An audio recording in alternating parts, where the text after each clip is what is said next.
guys, it's Sam, and this is my spoiler-free review of The Kiss Quotient by Helen Huang. This book was my Patreon book pick for this month, so every month my Patreon supporters get to vote in a poll on a book I will read and review that month.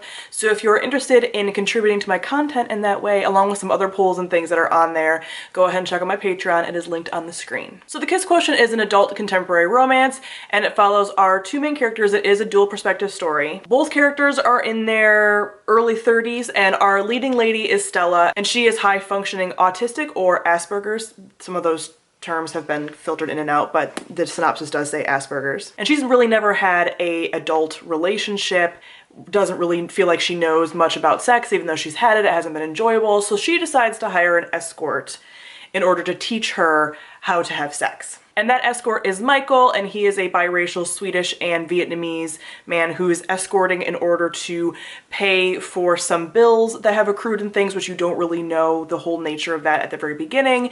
And him and Stella meet, obviously, and she says that she wants him to teach her. He doesn't really usually get involved long-term with clients, and he agrees to her kind of proposal of teach me how to have sex, and everything kind of goes from there. So this is a book that I've heard about for years and was never really interested. Like, it never, I don't know, I feel like I knew because there was like an escort involved that there's gonna be a lot more sex. A lot of people were warning me before I read this, when I said I was gonna read it, that this book was very smutty, so I went into it just like, I don't know, which is why I got it from the library, because I wasn't sure that I wanted to have it on my shelf. So I actually flew through the first half of this. The first half doesn't really have sex in it. It has like foreplay, kissing, touching, things like that. But as far as like oral or penetrative sex, there is none of that until later on in the book. And you're actually working with a character who has sex aversion. So with her autism, Stella is very averse to sex, and Michael's really kind of teaching her sort of how to enjoy it, but also as being like very respectful and just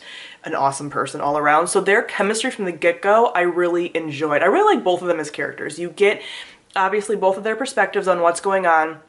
You get Stella and her perspective and how everything is for her as an autistic person, and some of the things that she comes into conflict with about like overstimulation or like people touching her or things like that. But also you get to see how Michael is really helping her with that. And you also get Michael's perspective because he has some past and some like damage in his past and things like that. And so you get to see both of them and how much they do like really like each other and are very attracted to one another. So when the sex scenes eventually do happen, if you're somebody like me who doesn't tend to love explicit sex scenes, I found it less bad for me because this was a character that was sex averse, and I'm sex averse to reading really explicit content, typically speaking. So the fact that it was like worked up to, real great. I also really enjoyed the writing in this book. I have not always liked writing in some romance books. I find it over the top or cheesy, but I really liked the writing in here, and that also made the sex scenes not so bad either. I found that there wasn't really any like horrible euphemisms for genitalia, because I'm just like, please don't use weird terms to describe things. There was a lot of like dirty talk, and sometimes that I'm like, I'm so embarrassed, but also like Stella's so embarrassed, so I'm kind of like, okay, I'm sort of fine because she's acknowledging that like this can be a little bit embarrassing. And yeah, so I felt like that was an easy way to navigate it. And there was more smut at the later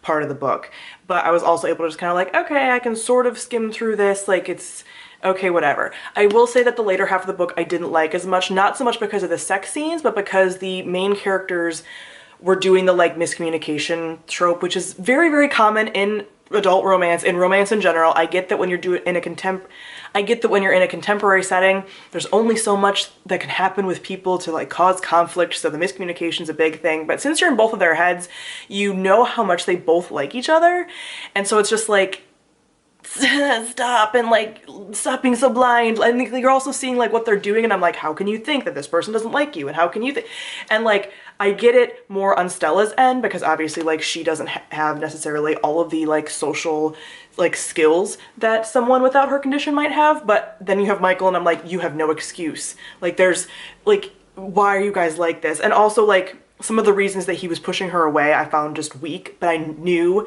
when that was being set up that I was going to find it weak as well. So that was a little bit annoying. There's also some possessiveness with him towards the end where like he gets really sort of like alpha male-y. It's very, very small, so if you're like, oh, I can't read that, it's very minor, but it's still enough that I'm like, stop doing that because I don't think it lines up well with your character. So those little pieces made it drop down in rating for me, where I really liked it at the beginning, and then towards the end I was like, you're feeling like a little bit disconnected character-wise. I'm not quite believing your reasons for miscommunication. Like, if you're gonna have a miscommunication plot, I really need to believe this miscommunication. And I wasn't necessarily believing that all the time with them. So I found like, okay, I get it. Get to the point where you get together. Because I've been talking about some of the things that happen here. And as I've said in my other romance reviews, romance means happily ever after. So me implying that they both like each other is not like a spoiler or anything. So at this point I'm like, okay, get to the part where like everything works out and you guys talk and you're together, you know? So that's why the later half of the book wasn't as strong for me. I also found, and I struggle with this with a lot of books and romance books in general, that these side characters were not very fleshed out. I wanted like a little bit more like side character fleshed out, like, because obviously there's a big focus on the main characters. I get that, they were really good characters, but like I wanted a little bit more from the side characters, especially like the antagonist. There's a guy in her office that is like hitting on her and like flirting with her once he realizes that she's like with someone else, and he's so like one-dimensional and like throw everything bad about a man and douchiness into like one package and there he is, and I'm like, and he does all the stereotypical things, and I'm just like, if you made this like slightly more nuanced, I would have liked it a little bit better. So things like that popped in the later half of the story, I just didn't enjoy. But I still was very pleasantly surprised by the story. But there were some tropes in here that I really like obviously fake dating and things like that with their like agreement and whatever. So that was really enjoyable. I still enjoyed this book and was pleasantly surprised by it, and I gave it 3.75 out of 5 stars. I have also done a reading vlog for this book where I read this book and talk more about some spoilery type stuff and my initial thoughts as I'm reading it, along with some other daily life things, because that's what a vlog is. So if you wanted more of my initial reaction, spoilery, more in-depth thoughts, then go ahead and check out my vlog. So comment down below, let me know what you thought of the Kiss Quotient. Thank you all for watching, and I'll see all of you guys soon. Bye.